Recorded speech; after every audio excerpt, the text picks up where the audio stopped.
İstanbul Türkmen aktivistleri vatanına deportasiya etmekten yüz öwürdi. 15-nji ýylyna İstanbul'un kaziýeti 34 ýaşly türkmen raýaty Bayram Allalyýowy deportasiya etmek kararyny ýatyrdy. Aktivist ýaşamak üçin ygtyýarnamasyny täzelemegine çagyrylan İstanbul'daky Türk Migrasiýa Gullugynyň ofisleriniň birine 2021-nji ýylyň 22-nji oktýabryna tutsak edildi. Şol ýerde Türkmenistanyň Interpol üssü bilen ony gözlenýändigi belli boldy. Allalýew Beyazıt polisiýa merkezine, soňra Pendik deportasiýa merkezine ekdildi. Şol bir wagtyň özünde hökümete değişli bolmadyk 33 halkara gurumanyň topary Türkiýedaky türkmen migrantlarynyň ýagdaýynyň yaramazlaşmagyna, esasanam türkmen häkimetleriniň hereketleri barada tanqid edýänlere çynlaky alada bildirdi. İnsan hukuklaryny goraýjy aktivistler Türkiýany aktivistleriň Türkmenistana zor bilen uğradylmagyň öňüni almaga, aklawjylara ygtyýar bermäge we Türkiýede kanuny status almak üçin prosedurany dowam etdirmäge çağırdı.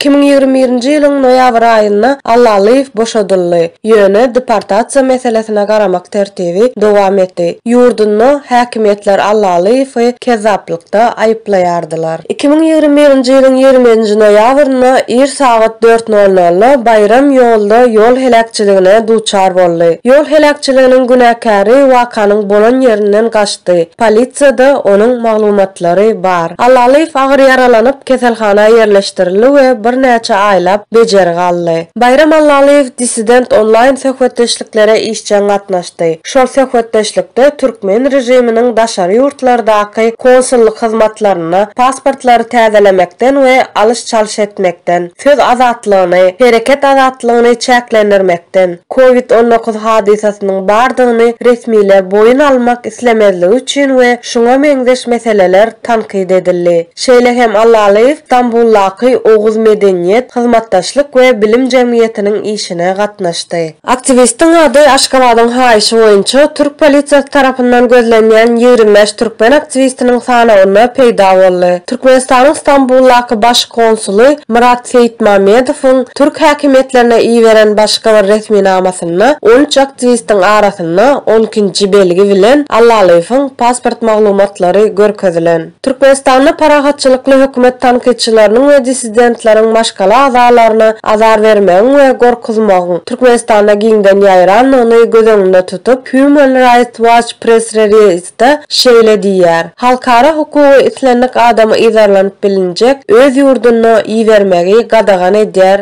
diýdi. Maglumatlarymyza görä şu ýylyň ýazynda Allalyýew bozgun statusyny almak üçin Türk häkimetlerine ýüz tutupdyr. Bu bolsa özüne we başgalasyna watanyna zor bilen gaýdyp barmazlygy kepillendirip biler. Türkmen Helsinki Fondu